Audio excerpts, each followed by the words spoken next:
추석이 코앞이었다. 서유는 새벽 5시부터 부엌에 서 있었다. 시어머니 박정숙이 요구한 제사상 준비 목록을 보며 한숨을 삼켰다. 사연 시작하기 전에 구독, 좋아요 버튼을 눌러주시면 저에겐 다음 영상을 만들 수 있는 큰 힘이 됩니다. 오늘 하루가 조금 더 행복해질 거예요. 삼색나물, 육적, 어적, 소적, 탕 3가지, 구이 5가지, 전 7가지.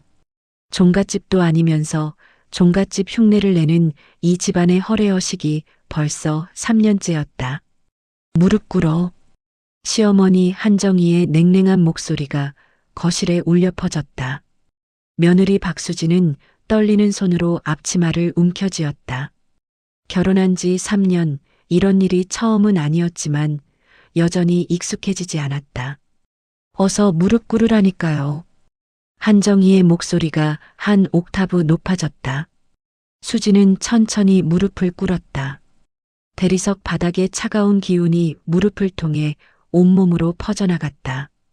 이게 뭐야, 이게. 한정희가 수진이 차린 제사상을 손가락으로 가리켰다. 수진은 고개를 들어 상을 바라봤다. 새벽 4시부터 일어나 정성껏 준비한 제사 음식들이 빼곡히 놓여 있었다. 삼색나물, 전, 탕, 적. 20가지가 넘는 음식들을 하나하나 정성껏 만들었다.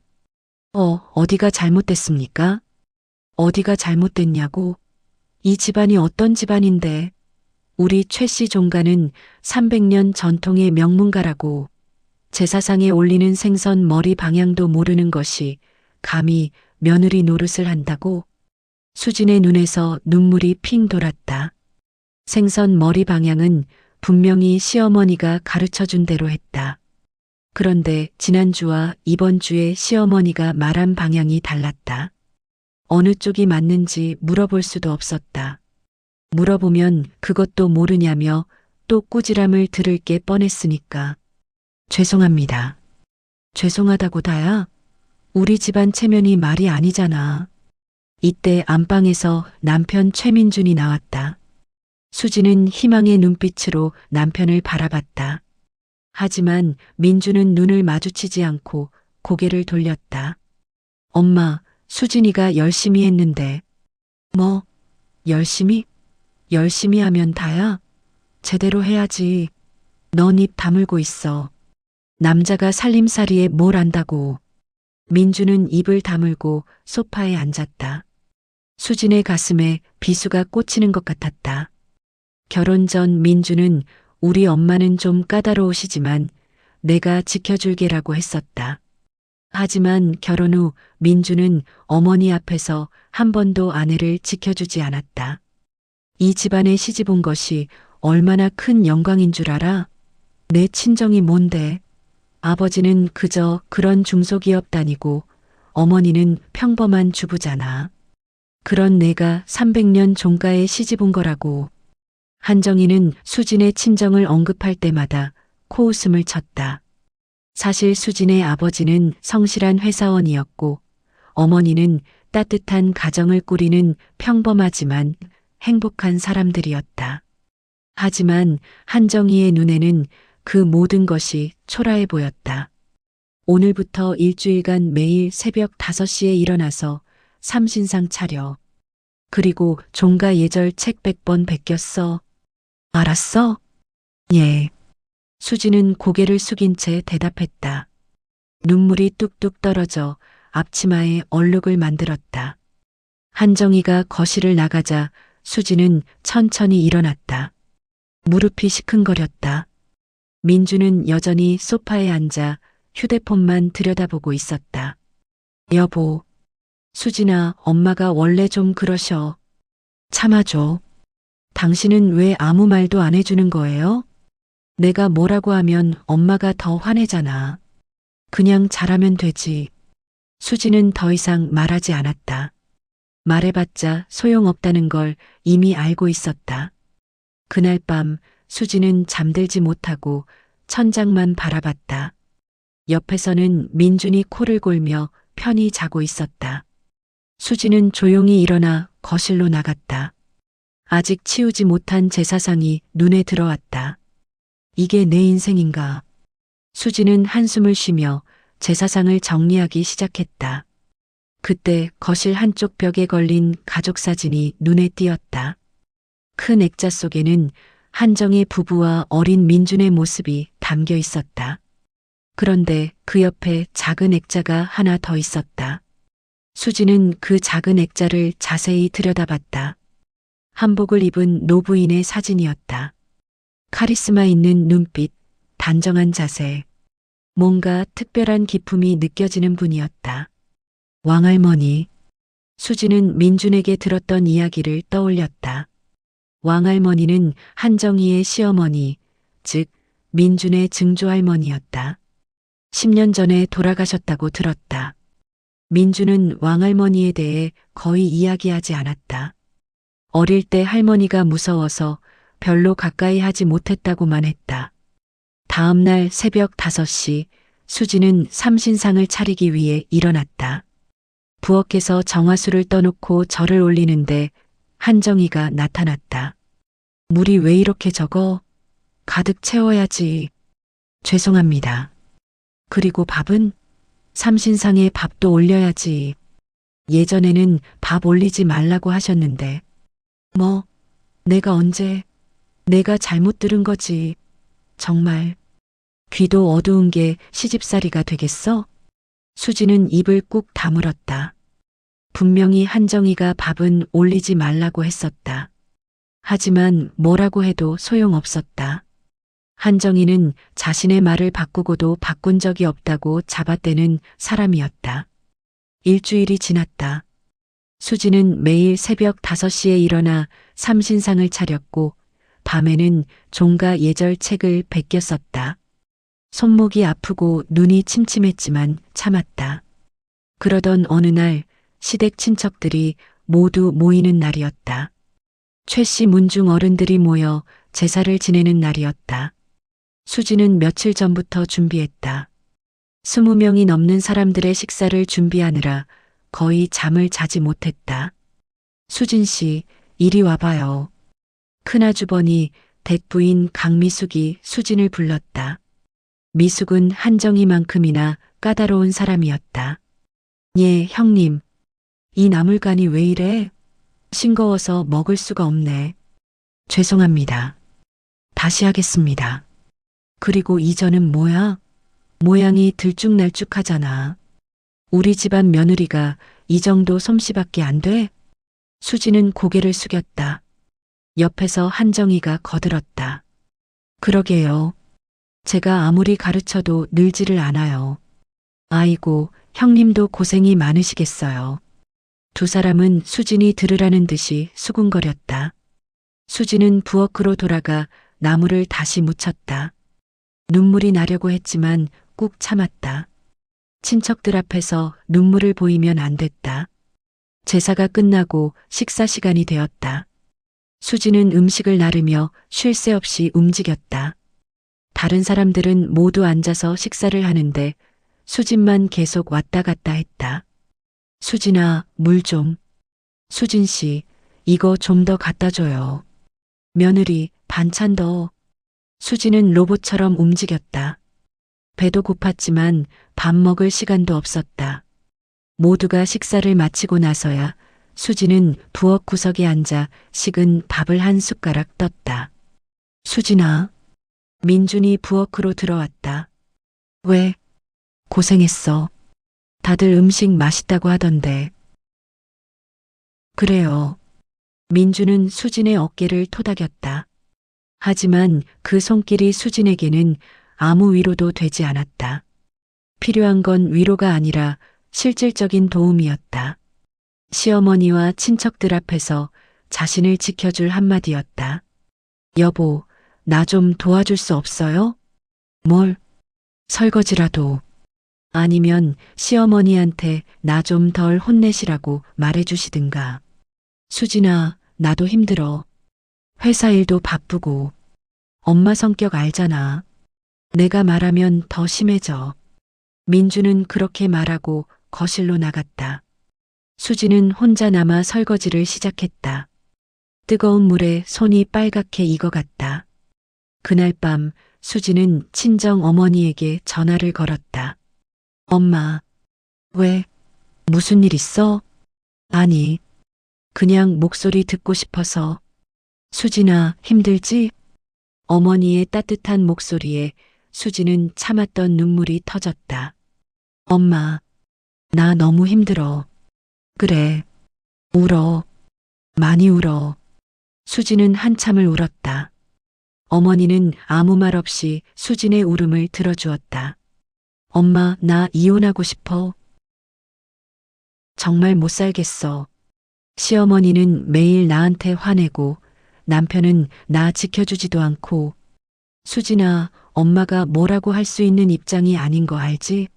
하지만 내가 정말 힘들면 언제든지 집으로 와. 알았지? 응. 조금만 더 견뎌봐. 안 되면 엄마한테 와. 엄마 아빠가 있잖아. 전화를 끊고 수지는 한참을 멍하니 앉아 있었다. 이혼하면 편할까? 하지만 민준을 사랑하지 않는 건 아니었다. 결혼 전 민준은 다정하고 착한 사람이었다. 지금도 가끔 그때의 모습을 보일 때가 있었다. 조금만 더 참아보자. 언젠가는 나아지겠지.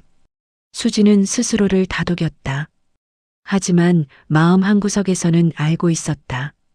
아무것도 변하지 않을 거라는 걸. 다음 날 한정희가 수진을 불렀다. 수진아, 오늘 내 방 정리 좀 해야겠어. 제 방요? 응. 옷장 정리하고 서랍장도 정리하고. 제가 하겠습니다. 아니야. 내가 할 거야. 넌 저리 가 있어. 수지는 불안한 마음으로 거실에 앉아 있었다. 한정희가 방에서 뭘 하는지 알 수 없었다. 1시간쯤 지났을까 한정희가 손에 뭔가를 들고 나왔다. 이게 뭐야? 한정희가 들고 있는 건 수진의 일기장이었다. 그건 내가 쓴 거 맞지? 여기 뭐라고 써 있는지 알아?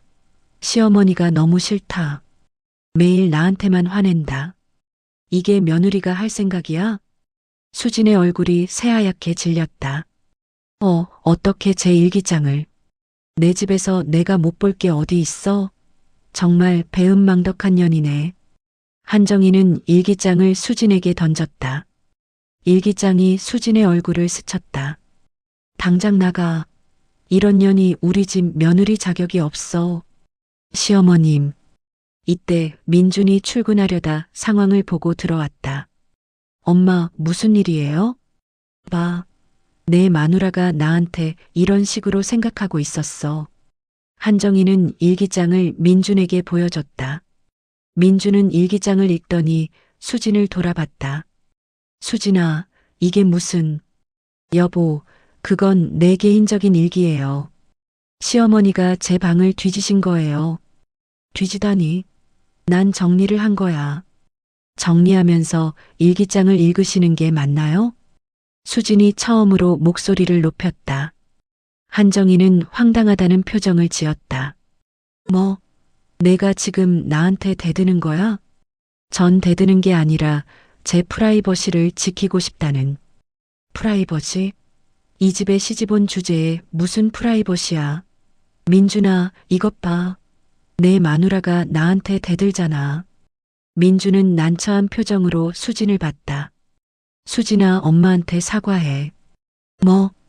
어서 사과하라니까. 수진은 믿을 수 없다는 표정으로 민준을 바라봤다. 자신의 프라이버시를 침해한 건 시어머니인데 왜 자신이 사과를 해야 하는가? 죄송합니다. 결국 수진은 고개를 숙였다. 싸워봤자 질 게 뻔했다. 한정희는 코웃음을 쳤다. 앞으로 조심해. 한 번 더 이런 식으로 나오면 정말 쫓아낼 거야. 그날 이후 수진은 더욱 조심스러워졌다. 일기도 쓸 수 없었다.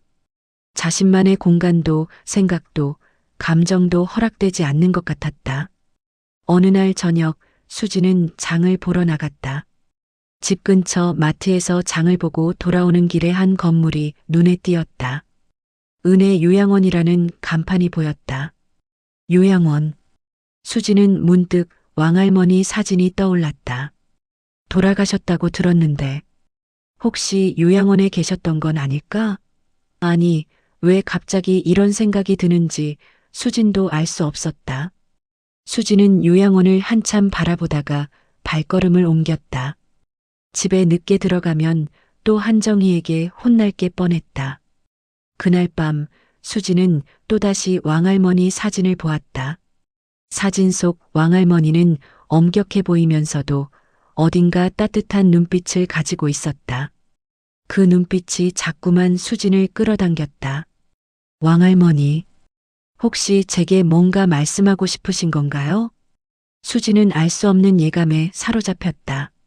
그 예감이 자신의 인생을 바꿀 거라는 걸 그때는 몰랐다. 한 달이 흘렀다. 수지는 여전히 한정희의 구박 속에서 하루하루를 버텨냈다. 그런데 이상한 일이 계속 일어났다. 한정희가 전화 통화를 할 때마다 수진을 쫓아내는 것이었다. 수진아, 나가 있어. 중요한 전화야. 수진이 저리 가 있어. 한정희는 전화를 받을 때마다 목소리를 낮추고 긴장한 표정을 지었다. 수지는 우연히 그 통화 내용 중 일부를 들었다. 네, 어머님. 이번 달도 보냈습니다. 예, 알겠습니다. 어머님? 수지는 깜짝 놀랐다. 한정희의 시어머니, 즉 왕할머니는 10년 전에 돌아가셨다고 들었는데 그렇다면 한정희가 어머님이라고 부르는 사람은 누구인가? 수지는 그날 밤 민준에게 물었다. 여보, 왕할머니, 정말 돌아가신 거 맞아요? 민준은 드라마를 보다가 고개를 돌렸다. 응? 왜 갑자기? 그냥 궁금해서요. 돌아가셨지. 내가 고등학생 때니까. 한 10년 됐나? 그럼 묘소는 어디 있어요? 묘소? 글쎄, 나도 가본 적 없어. 엄마가 혼자 다니시던데. 수지는 더 이상 묻지 않았다. 하지만 의문은 더욱 커졌다. 왕할머니에 대해서는 사진 한 장 외에는 집안에 어떤 흔적도 없었다. 제사도 지내지 않았다. 명문 종가라며 제사를 중요시하는 한정희가 시어머니 제사는 지내지 않는다는 게 이상했다. 다음 날 수지는 용기를 내어 시댁 근처 주민센터에 갔다. 혹시 모를 단서를 찾기 위해서였다. 주민센터 게시판에는 각종 공지사항이 붙어 있었다. 그중 노인 복지 관련 안내문이 눈에 띄었다. 지역 요양원 목록. 수지는 그 목록을 사진으로 찍었다. 집에 돌아와서 하나하나 살펴봤다. 시댁 근처에는 5개의 요양원이 있었다. 그 중 하나가 바로 수진이 지난번에 봤던 은혜 요양원이었다. 한번 가볼까? 수지는 며칠 동안 고민했다. 왕할머니가 정말 살아계실 리 없었다. 하지만 이상하게도 자꾸만 그곳이 신경 쓰였다. 어느 목요일 오후 한정희가 친구들과 골프를 간다고 나갔다. 수지는 이 기회에 은혜 요양원을 찾아가기로 했다. 마음 한구석에서는 혹시나 하는 기대가 있었다. 은혜 요양원은 조용한 주택가에 위치해 있었다. 깔끔하게 정돈된 건물이었다. 수지는 긴장하며 안으로 들어갔다. 어서 오세요. 원장으로 보이는 중년 여성이 반갑게 맞아주었다. 혹시 여기 최양덕 할머니라는 분 계신가요? 원장의 표정이 미묘하게 변했다. 최양덕 할머니요? 혹시 가족분이신가요? 예. 그러니까 제가 손자 며느리인데요. 아. 원장은 수진을 위아래로 훑어봤다. 최양덕 할머니는 계시긴 합니다만. 네. 정말요? 수지는 깜짝 놀라 소리쳤다. 왕할머니가 정말 살아계시다니. 그런데 할머니께서는 면회를 거의 안 받으세요. 가족분들도 한 달에 한 번 정도만 오시고. 그럼 제가 만나볼 수 있을까요? 원장은 잠시 망설이더니 고개를 끄덕였다. 할머니께 여쭤보겠습니다. 잠시만 기다리세요. 수지는 로비에서 초조하게 기다렸다. 가슴이 두근거렸다. 정말 왕할머니가 살아계시다니. 그럼 한정희는 왜 할머니가 돌아가셨다고 거짓말을 한 걸까? 10분쯤 지났을까 원장이 돌아왔다. 할머니께서 만나주신대요. 이쪽으로 오세요. 수지는 원장을 따라 복도를 걸었다. 복도 끝 가장 큰 방 앞에서 원장이 멈춰섰다. 여기입니다. 할머니, 손님 오셨어요. 문이 열렸다. 방 안에는 한복을 단정히 입은 노부인이 앉아 있었다. 사진에서 봤던 그 카리스마 있는 눈빛, 꼿꼿한 자세. 바로 왕할머니였다. 들어오너라. 왕할머니의 목소리는 나이에 비해 힘이 있었다. 수지는 조심스럽게 방 안으로 들어갔다. 할머니, 처음 뵙겠습니다. 저는 최민준의 아내 박수진이라고 합니다. 민준이? 그 애가 장가를 들었구나. 왕할머니는 수진을 천천히 살폈다. 수진은 왕할머니의 예리한 시선 아래 긴장했다. 앉아라. 예. 수진은 왕할머니 앞에 앉았다. 방 안은 단정하게 정리되어 있었고 한쪽 벽에는 책들이 가득했다. 내가 어찌 나를 알고 찾아왔느냐? 그게 집에 할머니 사진이 있어서요. 그런데 시어머니께서는 할머니가 돌아가셨다고. 왕할머니는 씁쓸하게 웃었다. 그 여자가 그렇게 말했구나. 뭐, 틀린 말도 아니지.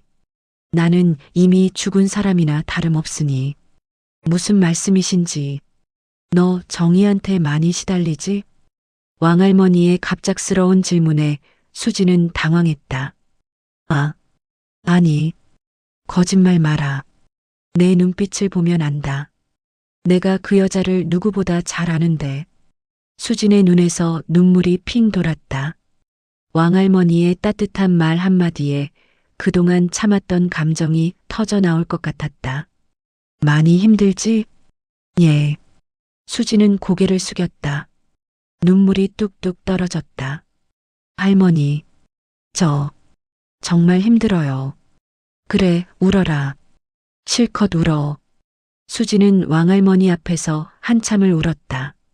왕할머니는 아무 말 없이 수진이 우는 것을 지켜봤다. 할머니, 왜 여기 계세요? 왜 집에 안 계시고?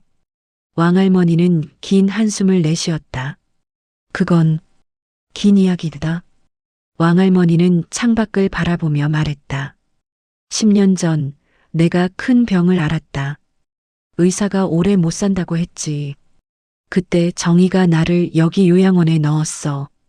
처음에는 병간호를 한다고 했지. 하지만 왕할머니는 말을 멈췄다. 하지만 정희는 내가 죽기만을 기다렸지. 집안 재산을 물려받으려고. 그래서 나를 여기 가뒀어. 집안 사람들한테는 내가 죽었다고 거짓말하고. 수지는 경악했다. 그럼 그동안 줄곧 여기 계셨단 말씀이신가요? 그렇다. 정희는 한 달에 한 번씩 와서 생활비를 주고 가지. 그리고 내가 밖으로 나가지 못하게 감시하고. 그럼 왜 밖으로 안 나가세요? 집으로 돌아가시면 되잖아요. 왕할머니는 씁쓸하게 웃었다. 내가 여기 온 지 얼마 안 됐을 때 한번 나가려고 했었지. 그랬더니 정희가 뭐라고 했는 줄 아느냐? 내가 나가면 민준이한테 해를 끼치겠다고 협박했어. 네. 정희는 독한 여자야. 자기 아들도 도구로 쓸 수 있는 사람이지. 나는 민준이가 걱정되어서 여기 있기로 했다. 수지는 충격을 받아 말문이 막혔다. 한정희가 그 정도로 악독한 사람일 줄은 몰랐다. 할머니, 그럼 재산은 어떻게 됐어요? 내 재산은 아직 내 명의로 되어 있어. 정희가 그걸 가져가려고 온갖 방법을 쓰고 있지만 나는 아직 죽지 않았으니 법적으로는 내 것이지. 왕할머니는 수진을 똑바로 쳐다봤다. 수진아, 너는 착한 아이구나. 내가 보니 내가 부탁 하나만 하마. 가끔씩 나를 찾아와 주겠느냐? 이 할멈이 너무 외롭구나. 수지는 고개를 끄덕였다. 예, 할머니. 제가 자주 올게요. 고맙다. 그리고 정희한테는 비밀로 해라. 그 여자가 알면 너도 가만 안 둘 테니. 예, 알겠습니다. 그날 이후 수지는 일주일에 두세 번씩 왕할머니를 찾아갔다. 한정희가 외출한 틈을 타서 요양원에 갔다. 왕할머니는 수진을 무척 반가워했다. 할머니, 오늘 미역국 끓여왔어요. 오, 고맙구나. 너 요리 솜씨가 좋구나. 정희가 매일 뭐라고 하던데?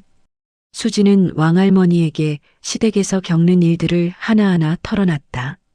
왕할머니는 고개를 끄덕이며 들어주었다. 그 여자가 나한테 했던 것과 똑같구나.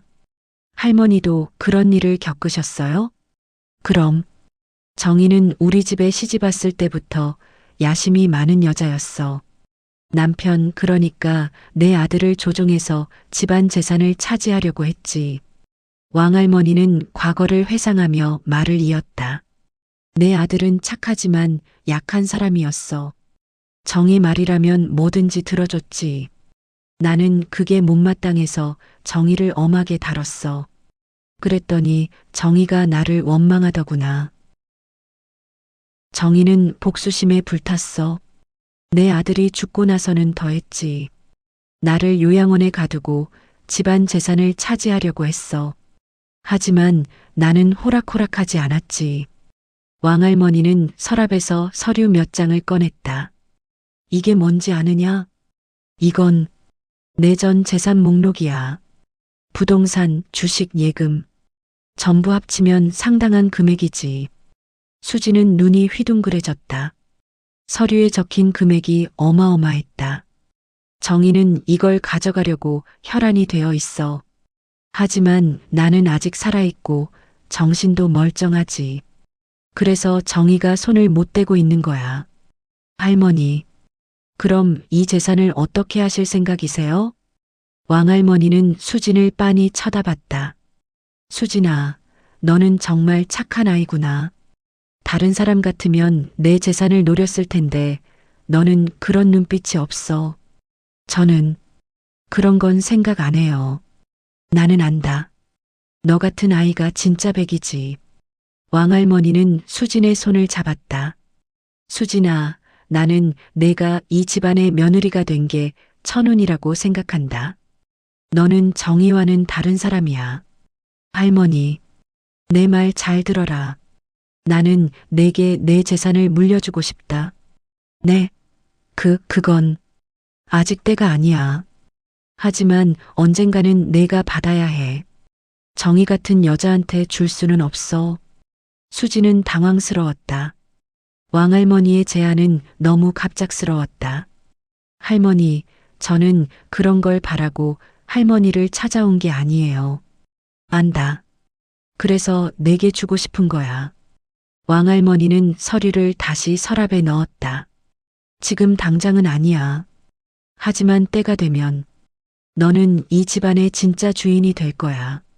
그날 이후 수지는 더욱 자주 왕할머니를 찾았다. 왕할머니는 수진에게 집안 역사, 재산 관리, 그리고 사람을 대하는 법을 가르쳐 주었다. 수진아, 사람을 볼 줄 알아야 해. 정희처럼 겉만 번지르르한 사람을 조심해라. 예, 할머니. 그리고 절대로 약한 모습을 보이지 마라. 약해 보이면 사람들이 무시해. 왕할머니의 가르침은 엄격했지만 따뜻했다. 수지는 왕할머니와 시간을 보내며 조금씩 힘을 얻었다. 어느 날 수진이 요양원을 나서는데 한정희와 마주쳤다. 수지는 심장이 멎는 줄 알았다. 수진이 내가 여기서 왜? 그게. 수지는 당황해서 말을 더듬었다. 한정희는 수상하다는 듯 수진을 쳐다봤다. 너 혹시 저기 아는 분이 계셔서요. 친정 어머니 친구분이. 그래. 누군데? 이름은 잘 모르겠고요. 한정희는 미심쩍어했지만 더 이상 묻지 않았다. 그래. 빨리 집에 가. 저녁 준비해야지. 예. 수지는 황급히 그 자리를 떠났다. 가슴이 두근거렸다. 아슬아슬하게 위기를 모면했다. 그날 밤 수지는 왕할머니에게 문자를 보냈다. 왕할머니는 휴대폰 사용법을 수진에게 배워서 이제는 문자를 주고받을 수 있었다. 할머니, 오늘 시어머니랑 마주쳤어요. 거의 들킬 뻔했어요. 조심해라. 정희는 눈치가 빠른 여자야. 예, 알겠습니다. 할머니 건강 조심하세요. 너도. 내 소중한 손자 며느리. 수진은 문자를 보며 미소 지었다. 왕할머니는 수진에게 유일한 편이자 희망이었다. 하지만 수진은 몰랐다. 한정희가 이미 의심을 품기 시작했다는 것을, 그리고 그 의심이 곧 큰 파국을 불러올 거라는 것을. 며칠 후 한정희는 수진의 행적을 미행하기 시작했다. 수진이 요양원에 가는 것을 뒤에서 지켜봤다. 그리고 요양원 원장에게 물어봤다. 우리 며느리가 여기 누구 만나러 와요? 원장은 난처한 표정을 지었다. 그게 환자분의 프라이버시라서. 내가 누군지 알아요? 최양덕 할머니 며느리라고요. 원장은 결국 입을 열었다. 최양덕 할머니를 만나러 오십니다. 한정희의 얼굴이 일그러졌다. 뭐라고? 한정희는 그 길로 왕할머니 방으로 쳐들어갔다. 어머니. 왕할머니는 놀라 한정희를 쳐다봤다. 정희, 내가 여기 왜? 제가 왜 오면 안 됩니까? 어머니를 찾아뵙는데. 그런데 어머니, 우리 며느리가 여기 자주 온다면서요? 왕할머니는 침착하게 대답했다. 그래. 수진이가 나를 찾아와. 어떻게 감히? 제 허락도 없이. 허락? 손자 며느리가 할머니 찾아오는데 무슨 허락이 필요하냐? 한정희는 이를 갈았다. 어머니, 수진이한테 뭐라고 하셨습니까? 혹시 저에 대해. 내 걱정은 하지 마라. 나는 수진이한테 내 흉을 본 적 없어. 정말입니까? 정말이다. 이제 그만 가거라. 나 피곤하다. 한정희는 왕할머니를 의심스럽게 쳐다보다가 돌아섰다. 하지만 마음속으로는 분노가 끓어올랐다. 수진이 인연이 감히. 한정희는 수진을 혼내줄 계획을 세우기 시작했다. 그리고 그 계획은 곧 실행에 옮겨졌다. 한정희가 왕할머니와 수진의 만남을 알게 된 그날 밤, 집 안 분위기는 냉랭했다. 저녁 식사 시간, 한정희는 수진을 노려보며 한마디도 하지 않았다. 그 침묵이 오히려 더 무서웠다. 수진아. 식사가 끝나고 한정희가 입을 열었다. 예, 어머니. 요즘 어디 자주 나가던데 어디 가는 거야? 수진은 심장이 쿵 내려앉았다. 그냥 장 보러 다니고. 장 보는데 왜 그렇게 오래 걸려? 3시간씩이나? 어디 가는지 말해봐. 솔직하게. 수진은 눈을 내리깔았다. 거짓말을 할 수도 진실을 말할 수도 없었다. 그냥 산책도 하고. 거짓말. 한정희가 탁자를 탁 쳤다. 민준이 놀라서 쳐다봤다. 엄마, 왜 그래요? 민준아, 내 마누라가 날 속이고 있어. 무슨 소리예요? 한정희는 수진을 가리켰다. 인연이 요양원에 누굴 만나러 다니는지 알아? 수진의 얼굴이 새하얗게 질렸다. 너 왕할머니 만나러 다녔지? 대답 안 해? 내가 다 알아. 민준이 수진을 쳐다봤다. 수진아, 그게 정말이야? 여보, 나는 왜 할머니를 만났어? 할머니는 돌아가신 분인데. 돌아가시지 않았어요. 할머니는 살아계세요. 수진이 소리쳤다. 한정희의 얼굴이 일그러졌다. 뭐라고? 시어머니가 거짓말한 거예요. 할머니는 10년째 요양원에 계세요. 시어머니가 할머니를 가둬놓고 2년이 지금. 한정희가 수진에게 달려들었다. 민준이 황급히 어머니를 말렸다. 엄마, 진정하세요. 나 2년을 당장 내쫓아야 해. 엄마. 한정희는 거칠게 숨을 몰아쉬었다. 민준아, 당장 2년이랑 이혼해. 엄마, 무슨 소리를. 2년은 우리 집안을 망치려고 작정한 거야. 왕할머니를 만나서 우리 집안 재산을 노린 거라고. 전 그런 적 없어요. 수진이 항변했다. 할머니가 너무 외로워 보이셔서 찾아뵌 거예요. 재산 같은 건 생각도 안 했어요. 거짓말. 할머니한테 잘 보여서 재산 받으려고 한 거지. 아니에요. 그럼 왜 나한테 비밀로 했어? 떳떳하면 말했어야지. 수지는 할 말이 없었다. 한정희의 말도 일리가 있었다. 여보. 수진이 민준을 쳐다봤다. 민준은 난처한 표정이었다. 수진아, 넌 정말 재산 때문에 할머니를 만난 게 아니야? 여보, 나를 믿어줘요. 나는 정말. 대답해. 재산 때문 아니야? 민준의 목소리에 의심이 섞여 있었다. 수지는 눈물을 흘렸다. 당신도 날 못 믿는 거예요? 아니, 그게 아니라. 그럼 뭐예요? 당신 어머니 말만 믿고 날 의심하는 거잖아요. 수진아, 진정해. 난 진정했어요. 당신이 진정해요. 당신은 한 번도 날 지켜준 적이 없잖아요. 수진의 목소리가 커졌다. 평소 조용하던 수진이 처음으로 감정을 폭발시켰다. 결혼하고 3년 동안 당신 어머니한테 얼마나 당했는지 알아요? 매일 무릎 꿇고 혼나고 무시당하고. 그런데 당신은 뭐 했어요? 옆에서 가만히 보기만 했잖아요.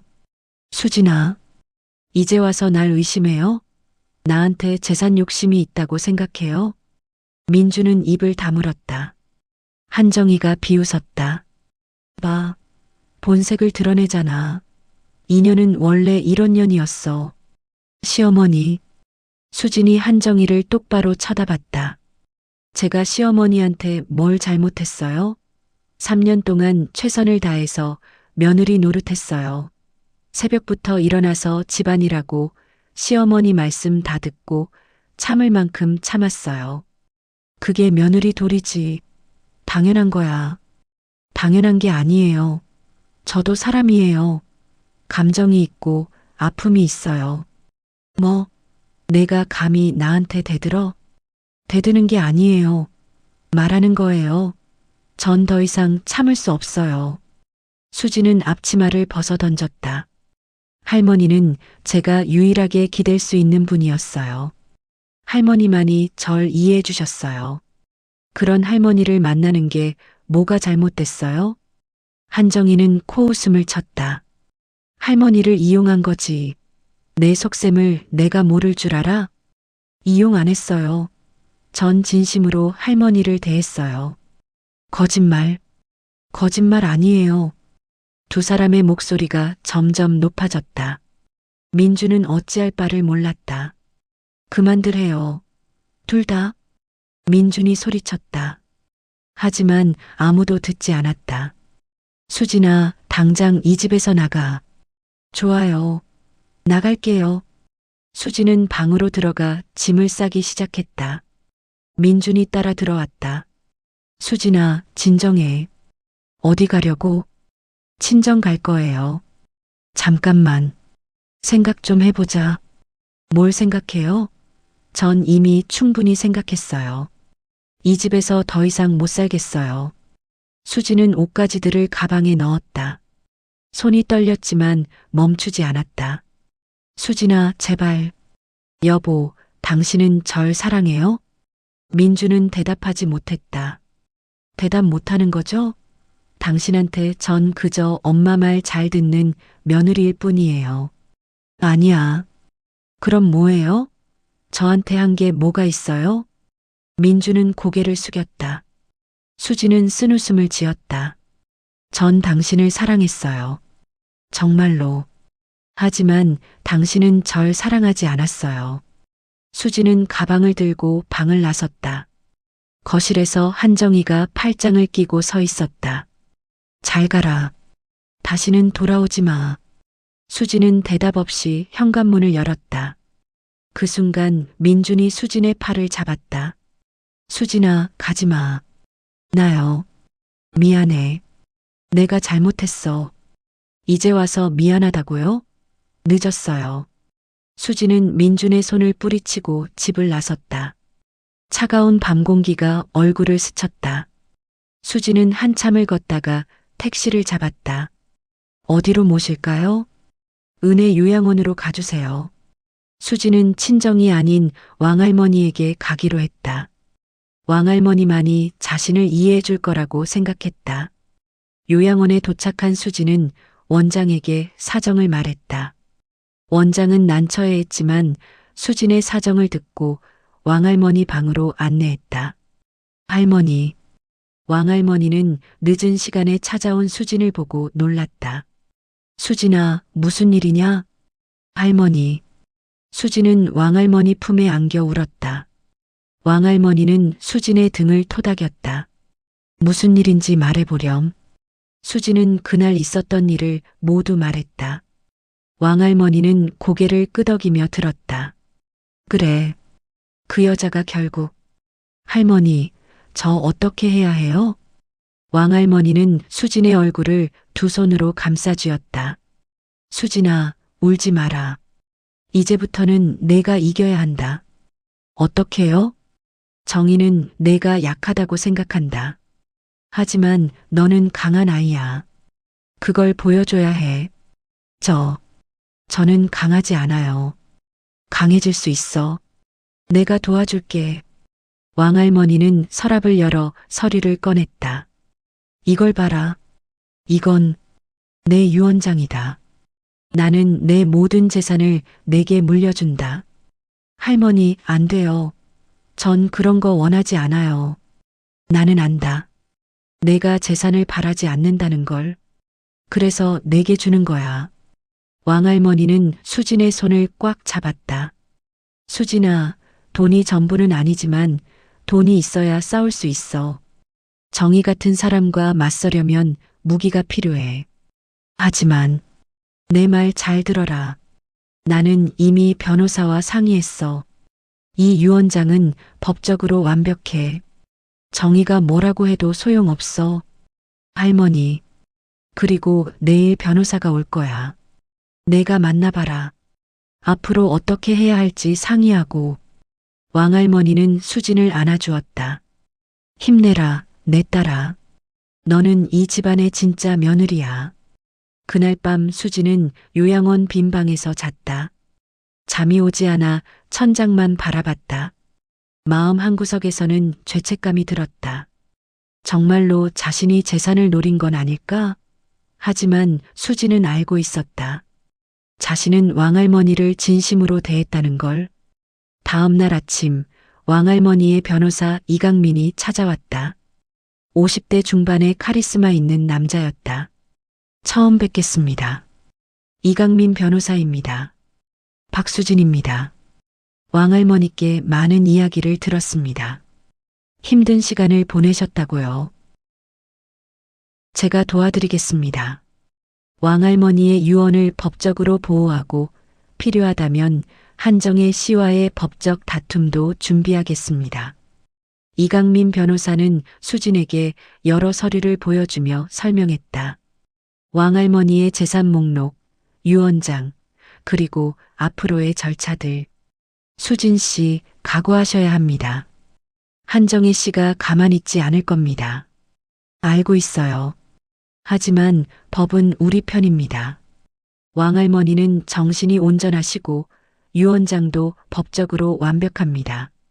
수지는 고개를 끄덕였다. 마음이 조금 편해졌다.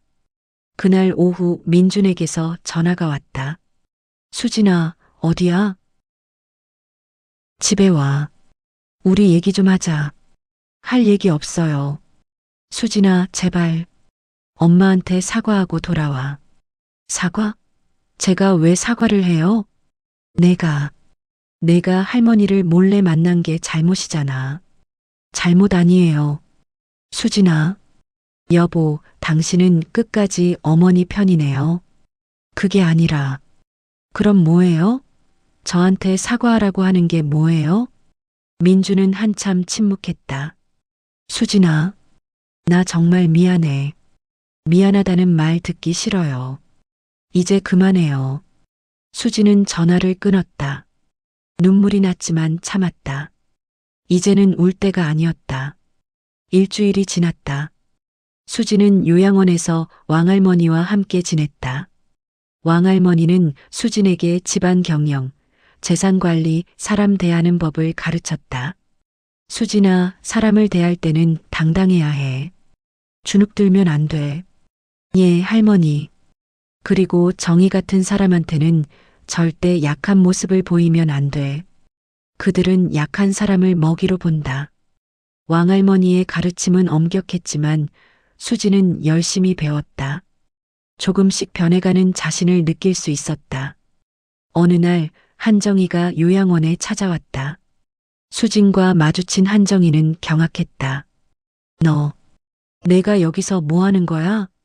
할머니 모시고 있어요. 뭐? 한정이는 왕할머니 방으로 쳐들어갔다. 어머니, 이게 무슨 짓입니까? 왕할머니는 침착하게 대답했다. 무슨 짓이냐고?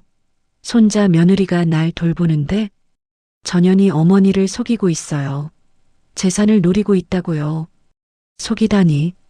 수진이는 날 진심으로 대해. 어머니, 정신 차리세요. 전현은 정의. 왕할머니의 목소리에 힘이 실렸다. 너야말로 정신 차려라. 나는 이제 내 거짓말에 속지 않는다.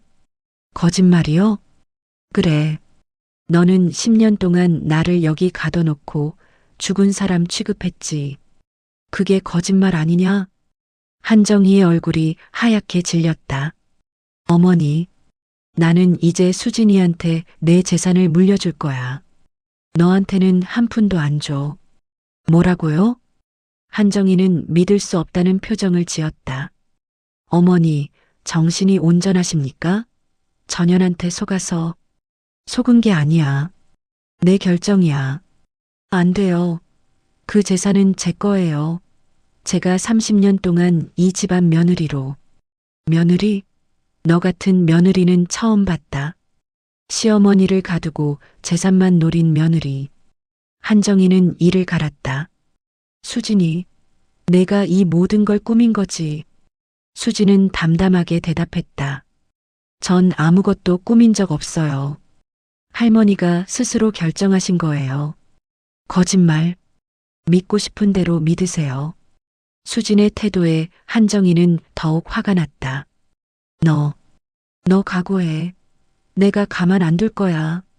한정희는 방을 박차고 나갔다.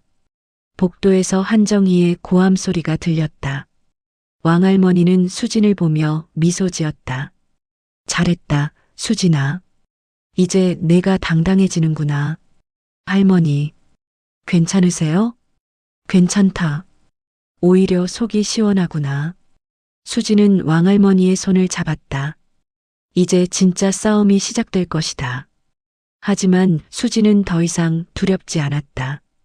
왕할머니가 곁에 있었고 자신도 조금씩 강해지고 있었다. 그날 밤 민준에게서 또 전화가 왔다. 수진아, 엄마가 변호사 선임했어. 할머니 유언 무효 소송 준비한대. 그래요. 수진아, 이게 정말 내가 원하는 거야? 전 아무것도 원한 적 없어요. 할머니가 원하신 거예요. 하지만, 여보, 우리 이제 끝이에요. 수진아, 이혼 서류 보내주세요. 전 서명할게요. 수진은 전화를 끊었다. 마음이 아팠지만 결심은 흔들리지 않았다. 폭풍은 이제 시작이었다. 하지만 수진은 준비되어 있었다. 왕할머니와 함께라면 이겨낼 수 있을 것이다. 한정희가 법적 대응을 준비한다는 소식이 들려온 지 며칠 후 수진은 이강민 변호사와 함께 법률사무소에 앉아 있었다. 책상 위에는 두꺼운 서류 뭉치들이 쌓여 있었다. 한정혜 씨 측 변호사가 연락을 해왔습니다. 이강민은 안경을 고쳤으며 말했다. 왕할머니께서 치매로 판단력이 흐려진 상태에서 수진 씨에게 속아 유언장을 작성했다는 주장입니다. 그리고 수진 씨가 왕할머니를 정신적으로 조종했다는 내용도 포함되어 있고요. 말도 안 돼요. 할머니는 누구보다 정신이 온전하세요. 저도 압니다. 하지만 상대 측은 의학적 진단서를 요구할 겁니다. 우리도 준비해야 합니다. 이강민은 수첩을 펼쳤다. 다음 주에 왕할머니께서 정신과 전문의와 신경과 전문의에게 진단을 받으실 겁니다. 판단 능력이 온전하다는 걸 의학적으로 증명해야 합니다. 수지는 고개를 끄덕였다. 그때 이강민이 조심스럽게 물었다. 수진 씨, 혹시 왕할머니와의 대화 내용이나 만남에 대한 기록이 있습니까? 문자 메시지, 사진, 영상 같은 것들이요. 아, 문자는 좀 있어요. 그리고 할머니랑 찍은 사진도 몇 장. 그것들을 모두 보내주세요. 수진 씨가 할머니를 진심으로 대했다는 증거가 될 겁니다. 수진은 핸드폰을 꺼내 왕할머니와 주고받은 문자들을 확인했다. 할머니, 오늘 날씨가 좋네요. 산책 나가실래요? 수진아, 고맙구나. 오늘 내가 끓여준 미역국이 정말 맛있었다. 할머니, 혈압약 드셨어요? 꼭 챙겨 드세요. 따뜻한 대화들이었다. 재산에 대한 언급은 단 한 번도 없었다. 이거면 충분합니다. 이강민이 만족스러운 표정을 지었다. 수진 씨, 한 가지만 더 물어볼게요. 혹시 왕할머니가 요양원에 계시게 된 경위에 대해 아는 게 있습니까? 할머니가 말씀하시길 10년 전 병원에 입원하셨을 때 시어머니가 요양원으로 옮기셨대요. 그리고 가족들에게는 돌아가셨다고 거짓말을 하셨다고. 그 부분을 입증할 수 있다면 한정혜 씨의 도덕성에 타격을 줄 수 있습니다. 요양원 기록을 확보하겠습니다. 법률사무소를 나온 수지는 요양원으로 돌아갔다. 왕할머니는 창가에 앉아 책을 읽고 계셨다. 할머니, 다녀왔습니다. 그래, 변호사가 뭐래? 준비를 철저히 하자고 하셨어요. 할머니께서 다음 주에 병원에 가셔야 한대요. 왕할머니는 책을 덮고 수진을 바라봤다. 수진아, 미안하구나. 너를 이런 싸움에 끌어들여서. 아니에요, 할머니. 전 괜찮아요. 아니다. 너는 아직 젊은데. 이런 복잡한 일에. 할머니. 수지는 왕할머니 옆에 앉았다. 저한테 할머니는 구원이었어요. 제가 가장 힘들 때 유일하게 저를 이해해 주신 분이 할머니예요. 이 정도 싸움쯤이야. 왕할머니는 수진의 손을 잡았다. 고맙다, 애야. 그날 밤 수지는 오랜만에 친정 어머니에게 전화를 걸었다. 엄마, 수진아, 어떻게 지내? 걱정했어. 잘 지내고 있어요. 엄마, 나 이혼할 것 같아. 전화기 너머로 어머니의 긴 한숨이 들렸다. 그래. 내가 결정했으면 엄마는 지지할게. 그런데 넌 괜찮겠니? 괜찮아요. 오히려 마음이 편해요. 그 집 시어머니는 뭐라고 하시던? 수지는 최근에 있었던 일들을 어머니에게 모두 말했다. 왕할머니 이야기, 유언장 이야기, 그리고 곧 시작될 법정 싸움까지. 세상에, 우리 딸이 그런 일을. 엄마, 걱정 마세요. 저 이제 강해졌어요. 그래, 엄마 딸이니까 강하지. 힘들면 언제든 집으로 와. 알았지? 네, 엄마. 전화를 끊고 수지는 창밖을 바라봤다. 밤하늘에 별이 총총했다. 며칠 후 왕할머니는 병원에서 정밀 검사를 받았다. 정신과 전문의, 신경과 전문의, 내과 전문의. 여러 의사들이 왕할머니를 검진했다. 할머니, 오늘이 무슨 요일인지 아십니까? 목요일이지. 100에서 7을 계속 빼보세요. 93, 86, 79, 72. 왕할머니는 모든 검사에서 완벽한 점수를 받았다. 의사들은 모두 놀라워했다. 90세 노인이 이 정도 인지 능력을 유지하는 건 정말 드뭅니다. 신경과 전문의가 감탄하며 말했다. 치매나 인지 장애의 징후는 전혀 보이지 않습니다. 오히려 또래보다 훨씬 뛰어난 수준이에요. 검사 결과를 받아든 이강민 변호사는 만족스러워했다. 완벽합니다. 이제 상대 측이 뭐라고 하든 의학적으로 반박할 수 있습니다. 그런데 그날 저녁 예상치 못한 방문객이 왔다. 민준이었다. 수진아. 민준은 초췌한 얼굴로 서 있었다. 수진은 차갑게 대답했다. 무슨 일이에요? 얘기 좀 하자. 제발. 할 얘기 없어요. 수진아, 나 정말 미안해. 내가 잘못했어. 민준의 눈에 눈물이 맺혔다. 엄마가 너한테 그렇게 심하게 대한 줄 몰랐어. 아니, 알면서도 모른 척했어. 난 정말 겁쟁이였어. 수진아, 한 번만 기회를 줘. 이번엔 달라질게. 너를 지켜줄게. 수진은 민준을 바라봤다. 한때 사랑했던 남자. 하지만 이제는 낯선 사람 같았다. 여보, 늦었어요. 수진아, 전 이미 결심했어요. 이혼할 거예요. 제발, 다시 한 번만. 안 돼요. 당신은 3년 동안 한 번도 저를 지켜주지 않았어요. 이제 와서 미안하다고 달라지겠다고 해도 믿을 수 없어요. 민주는 무릎을 꿇었다. 수진아, 제발. 나 없으면 못 살아. 일어나요. 수진의 목소리는 단호했다. 저도 처음엔 당신 없으면 못 살 줄 알았어요. 근데 아니더라고요. 저 혼자서도 잘 살 수 있어요. 수진아, 이혼 서류에 서명해 주세요. 그게 당신이 저한테 할 수 있는 마지막 배려예요. 민주는 고개를 떨구고 한참을 그 자리에 서 있다가 돌아섰다. 미안해. 정말 미안해. 민준이 떠나고 수진은 한참을 멍하니 서 있었다. 눈물이 나올 줄 알았는데 나오지 않았다. 오히려 마음이 가벼웠다.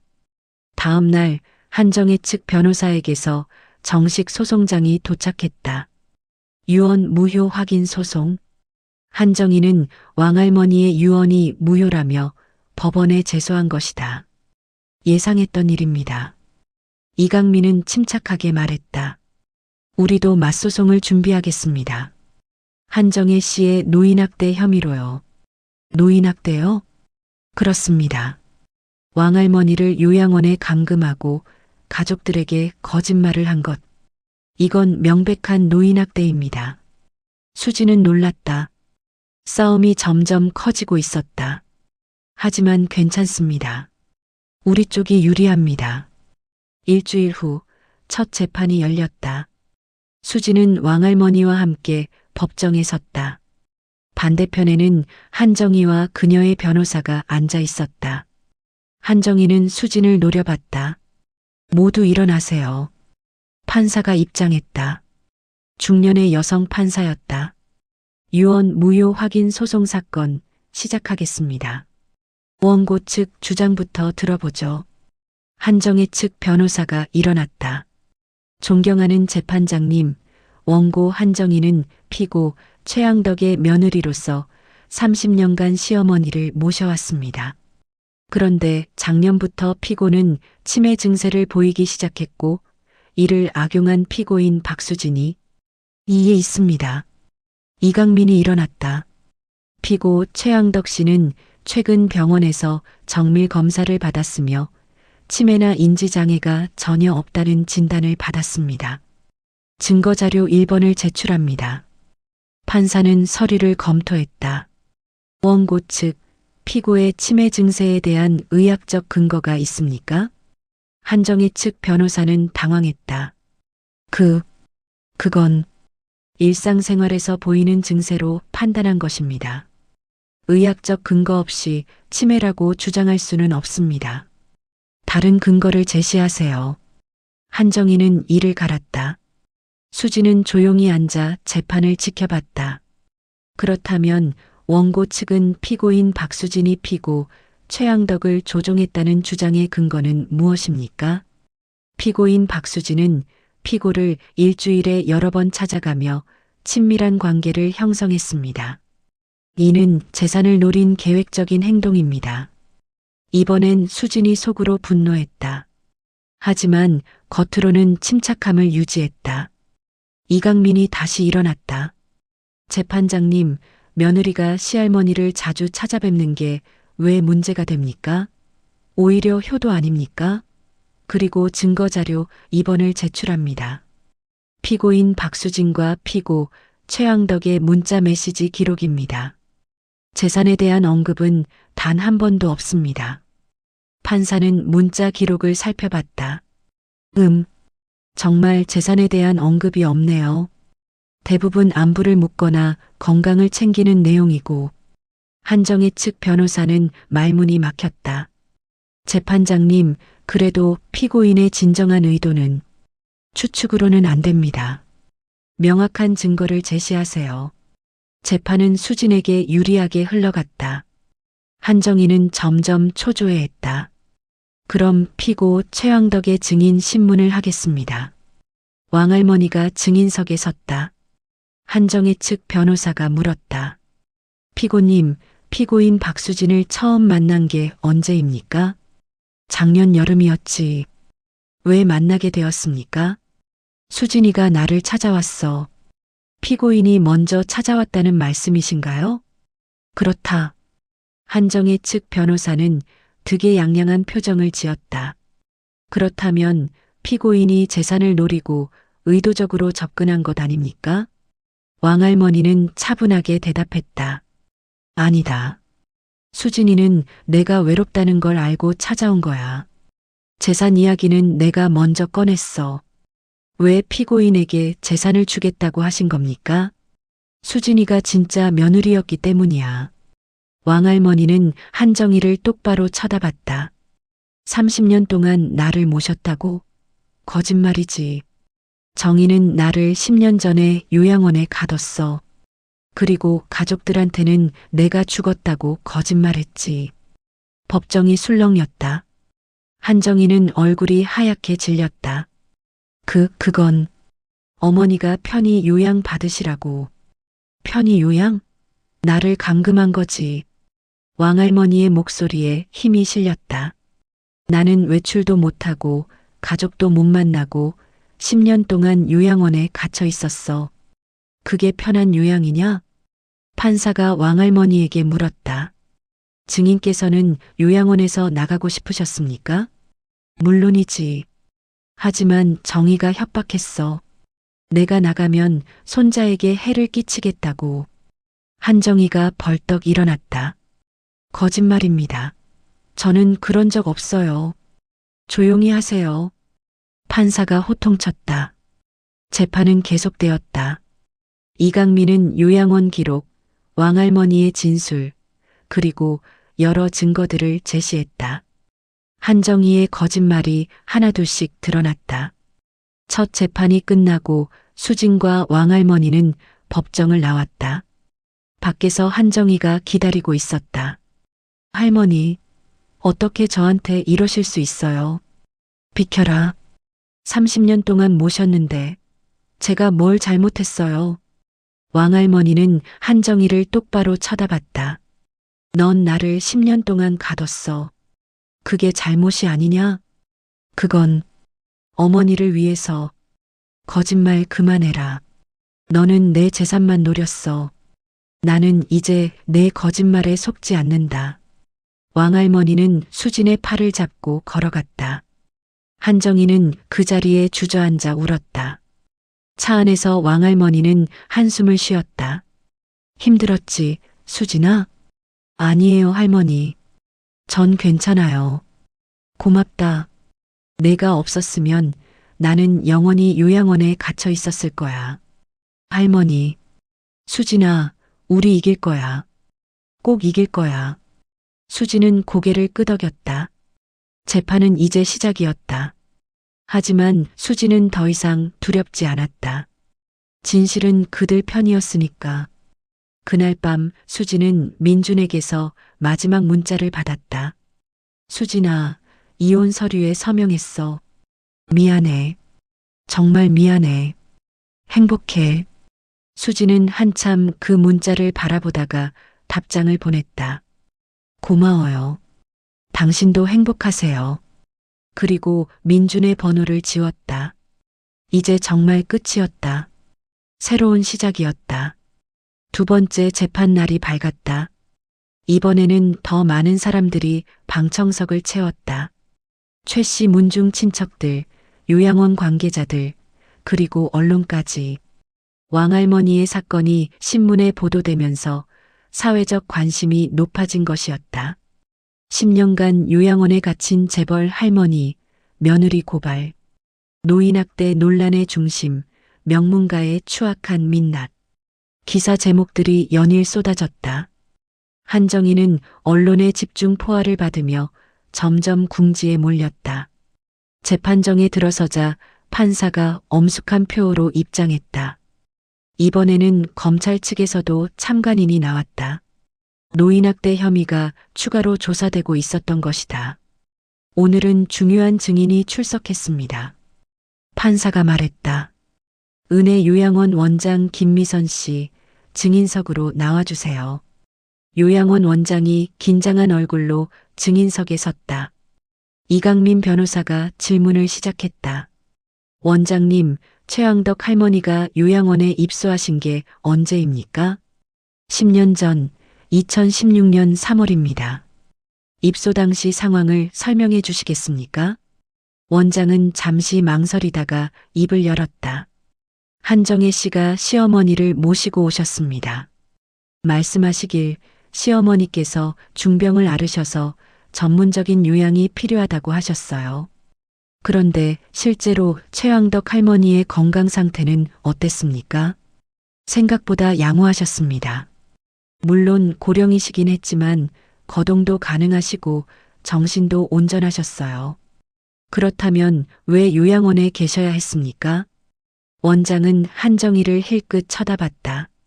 한정혜 씨가 할머니께서 외출하는 것을 엄격히 제한하셨습니다. 가족 면회도 한정혜 씨만 오셨고요. 할머니께서 나가고 싶다는 의사를 표현하신 적은 없습니까? 여러 번 있었습니다. 특히 처음 몇 년간은. 하지만 한정혜 씨가 강력하게 반대하셨고 저희도 어쩔 수 없었습니다.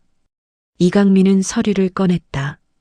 재판장님, 증거자료 5번을 제출합니다. 요양원 입퇴소 기록입니다. 여기 보시면 최양덕 할머니의 외출 기록이 10년 동안 단 한 건도 없습니다. 방청석이 술렁였다. 10년 동안 단 한 번도 밖에 나가지 못했다니. 판사가 한정희를 쳐다봤다. 피고 한정혜 씨 시어머니의 외출을 왜 금지하셨습니까? 한정희는 변명을 늘어놓았다. 어머니 건강이 좋지 않으셔서 밖에 나가시면 위험할까봐. 하지만 의료 기록상 외출이 불가능할 정도의 건강 문제는 없었던 것으로 보입니다. 한정희는 말문이 막혔다. 이강민이 다시 질문했다. 원장님, 최양덕 할머니의 비용은 누가 지불했습니까? 한정혜 씨가 매달 현금으로 지불하셨습니다. 현금으로요? 계좌 이체가 아니라? 네. 한정혜 씨가 현금으로 주시길 고집하셨어요. 이강민은 판사를 향해 말했다. 재판장님, 이는 명백히 최양덕 할머니의 존재를 숨기려는 의도였습니다. 계좌 이체 기록이 남으면 가족들이 알 수 있으니까요. 판사는 고개를 끄덕였다. 그렇게 판단할 수 있겠습니다.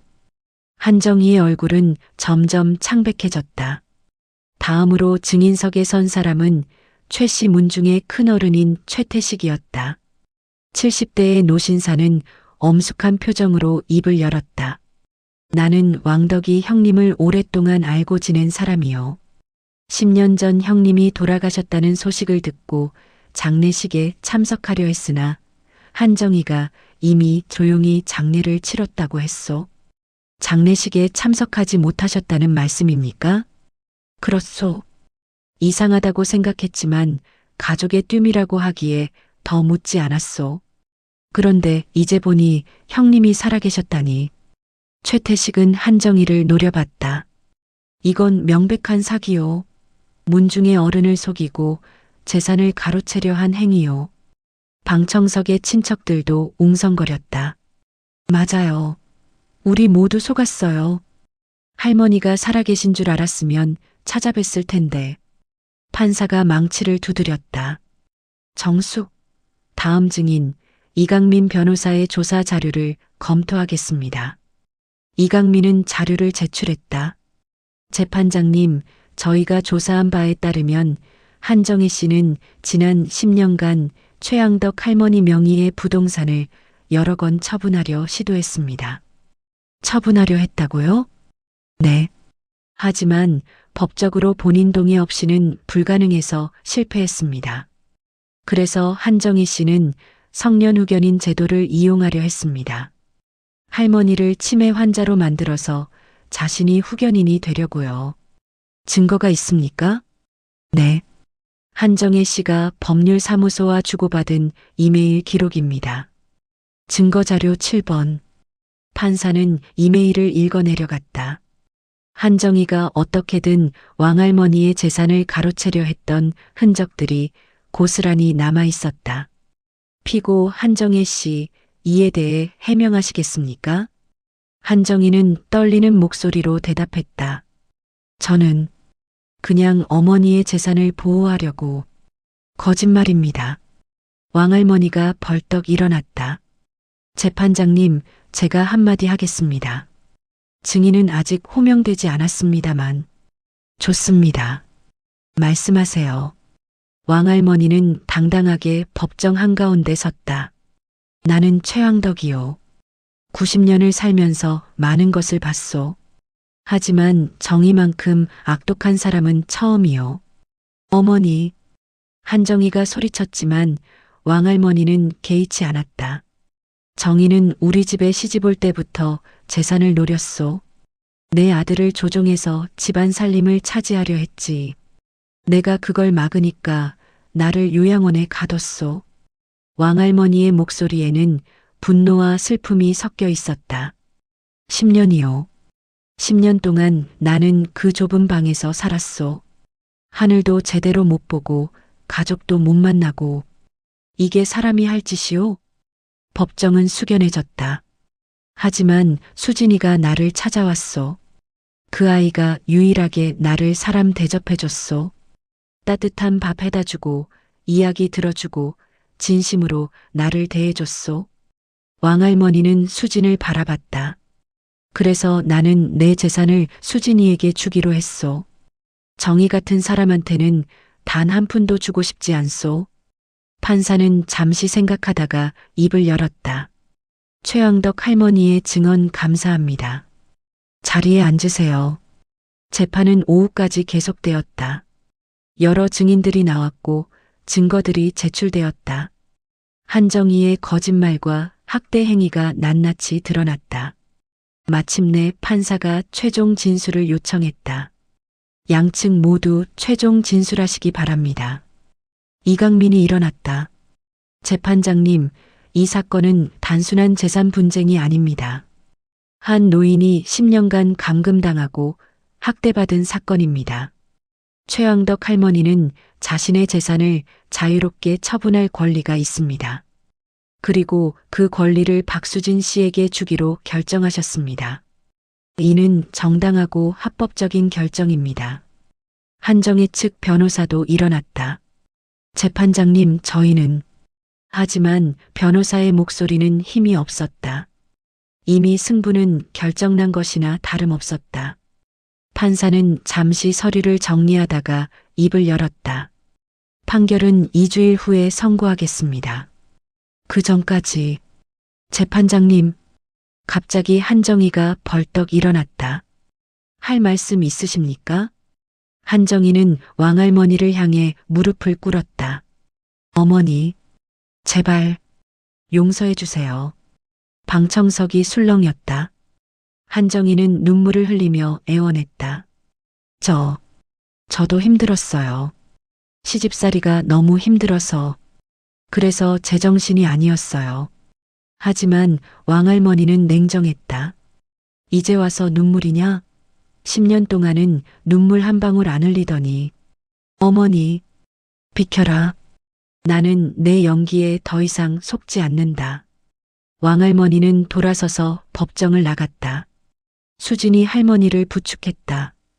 복도에서 왕할머니는 한숨을 쉬었다. 끝났구나. 할머니, 괜찮으세요? 괜찮다. 이제야 속이 후련하구나. 이틀 후 판결이 선고되었다. 주문, 원고의 청구를 기각한다. 판사의 목소리가 법정에 울렸다. 최왕덕의 유언은 법적으로 유효하며 박수진에게 상속하기로 한 결정은 정당하다고 인정한다. 또한 피고 한정희의 노인학대 혐의에 대해서는 검찰의 수사를 의뢰한다. 방청석에서 환호성이 터져나왔다. 수진은 왕할머니의 손을 꽉 잡았다. 할머니, 우리 이겼어요. 그래, 이겼구나. 왕할머니의 눈에서 눈물이 흘렀다. 기쁨의 눈물이었다. 한정희는 법정 바닥에 주저앉아 울었다. 하지만 아무도 그녀를 동정하지 않았다. 법정을 나온 왕할머니와 수진은 기자들에게 둘러싸였다. 할머니, 소감 한마디 해주세요. 10년 만의 자유, 어떤 기분이십니까? 왕할머니는 카메라를 향해 당당히 말했다. 나는 이제 자유입니다. 그리고 진짜 며느리를 얻었습니다. 왕할머니는 수진의 손을 들어 보였다. 이 아이가 나를 구했습니다. 이 아이가 진짜 가족입니다. 한 달 후 왕할머니는 요양원을 나와 새 집으로 이사했다. 수진이 준비한 깨끗하고 밝은 집이었다. 정원이 있고 햇살이 잘 드는 집. 할머니, 여기가 마음에 드세요? 좋구나. 정말 좋아. 왕할머니는 정원을 거닐며 꽃들을 만졌다. 10년 만에 보는 햇살이야. 10년 만에 만지는 흙이고. 수지는 왕할머니 옆에 섰다. 할머니, 이제 제가 모실게요. 편히 쉬세요. 고맙다, 얘야. 며칠 후 놀라운 소식이 전해졌다. 왕할머니가 수진을 양녀로 입적한다는 것이었다. 법적으로 친딸로 만드는 것이다. 할머니, 이건 내 결정이야. 너는 내 진짜 딸이야. 서류에 도장이 찍히던 날 수진은 눈물을 흘렸다.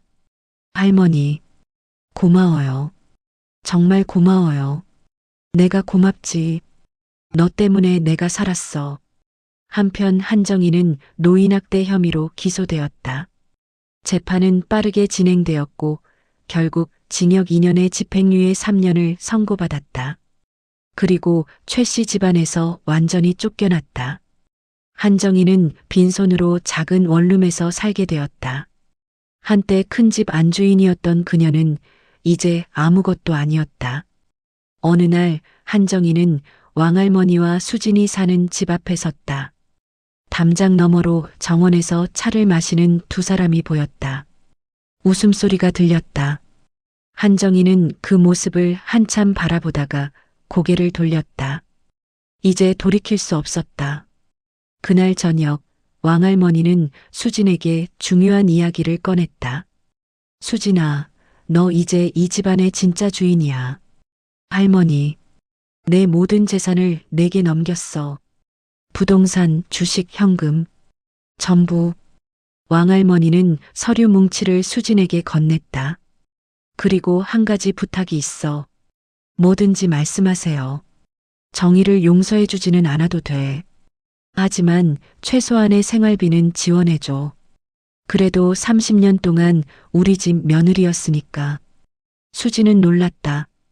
할머니, 그런데도 원망은 하지만 그래도 완전히 굶어 죽게 할 수는 없지. 그건 인간으로서 할 도리가 아니야. 수지는 고개를 끄덕였다. 알겠습니다. 할머니 뜻대로 하겠습니다. 다음 날 수지는 한정희에게 연락했다. 시어머니, 저예요. 수진이요. 할머니께서 시어머니에게 매달 생활비를 지원하라고 하셨어요. 받으세요. 왜? 할머니 뜻이에요. 그리고 수지는 잠시 망설이다가 말을 이었다. 시어머니도 나름대로 힘드셨을 거라고 생각해요. 물론 용서는 못하지만 그래도 완전히 등을 돌리지는 않겠습니다. 한정희는 말없이 전화를 끊었다. 하지만 며칠 후 수진의 계좌로 짧은 문자가 왔다. 미안하다. 단 3글자였지만 한정희로서는 할 수 있는 최대한의 사과였다. 세월이 흘렀다. 왕할머니는 수진의 지극한 효성 속에서 편안한 노년을 보냈다. 건강도 좋아져서 산책도 하고 친구들도 만나고 10년 동안 못했던 일들을 하나씩 해나갔다. 수지는 왕할머니의 재산을 물려받았지만 그 돈을 사회에 환원하기 시작했다. 노인 학대 피해자를 돕는 재단을 만들고 요양원 시설을 개선하는 사업을 벌였다. 할머니, 이렇게 하는 게 맞죠? 그래. 돈은 쓸 줄 알아야 해. 내가 잘하고 있어. 어느 봄날 왕할머니와 수지는 정원에서 차를 마시고 있었다. 벚꽃이 만개한 아름다운 날이었다. 수진아, 네 할머니. 행복하니? 네. 정말 행복해요. 나도 행복하다. 너 때문에. 두 사람은 따뜻한 봄 햇살 아래서 미소 지었다. 그리고 멀리 작은 원룸에서 한정희는 창밖을 바라보며 생각했다. 내가 무엇을 잃었는가. 하지만 이미 늦었다. 시간은 되돌릴 수 없었다. 집 앞에 고급차 한 대가 섰다. 수진의 새 비서가 내렸다. 사장님, 회의 시간입니다. 알겠어요. 수지는 이제 왕할머니의 회사들을 경영하는 사장이 되어 있었다. 처음에는 어려웠지만 왕할머니의 가르침과 자신의 노력으로 점점 능숙해졌다. 할머니, 다녀올게요. 그래, 조심해서 다녀와. 수진이 현관을 나서는데 우편함에 편지 한 통이 꽂혀 있었다. 민준에게서 온 편지였다. 수진은 편지를 뜯어 읽었다. 수진아, 잘 지내니? 나는 이제 새로운 삶을 살고 있어. 미국으로 이민을 갔어. 엄마 없이 혼자 힘으로 살아보려고. 너한테 정말 미안했어. 내가 행복하길 바라. 마이너스 민준. 수지는 편지를 접었다. 마음 한구석이 찡했지만 후회는 없었다. 잘 살아, 민준 씨. 나도 잘 살게요. 수지는 차에 올라탔다. 새로운 하루가 시작되었다. 그날 저녁, 왕할머니와 수지는 함께 저녁을 먹었다. 할머니, 오늘 회의에서 좋은 소식이 있었어요. 노인복지재단 승인이 났대요. 그래, 잘 됐구나. 할머니 이름으로 만들 거예요.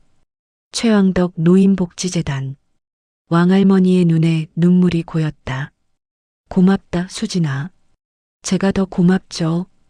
할머니가 제 인생을 바꿔주셨어요. 아니야. 우리가 서로를 구한 거야. 두 사람은 손을 맞잡고 미소 지었다. 그리고 그날 밤 왕할머니는 일기장에 마지막 문장을 썼다. 90년을 살면서 가장 행복한 순간은 바로 지금이다. 진짜 딸을 만났고 진짜 가족이 생겼다. 이제 나는 평화롭게 눈을 감을 수 있을 것 같다. 하지만 왕할머니는 쉽게 눈을 감지 않았다. 그 후로도 10년을 더 건강하게 살았다. 100세 생일날 수진과 함께 케이크를 자르며 웃었다. 할머니, 100세 축하드려요. 고맙다, 딸아. 왕할머니는 수진을 딸이라고 불렀다. 그리고 수진도 왕할머니를 엄마라고 불렀다. 진짜 가족은 피가 아니라 사랑으로 만들어진다는 걸 두 사람은 증명했다. 그리고 한정희는 그 모습을 신문 기사로 보며 쓴웃음을 지었다. 자신이 버린 것들이 얼마나 소중했는지 이제야 깨달았다. 하지만 후회해도 소용없었다. 인생은 되돌릴 수 없으니까. 왕할머니와 수진의 이야기는 많은 사람들에게 감동을 주었다. 노인 학대에 대한 경각심을 일으켰고 진정한 가족의 의미를 생각하게 했다. 그리고 무엇보다 늦었다고 생각할 때가 가장 빠른 때라는 걸 보여줬다. 왕할머니는 90세에 새로운 인생을 시작했다. 수진은 바닥에서 일어나 최고의 자리에 올랐다. 그 모든 게 용기 있는 한 걸음에서 시작되었다. 할머니 사랑해요. 나도 사랑한다. 내 딸아. 두 사람의 웃음소리가 따뜻한 집안에 울려 퍼졌다. 그리고 그 집은 진정한 집이었다. 사랑이 있는 곳, 그곳이 바로 집이니까. 마지막까지 감동TV를 시청해 주셔서 감사합니다. 여러분의 구독, 좋아요, 댓글은 제가 다시 영상을 만들 수 있는 큰 힘이 됩니다. 감사합니다.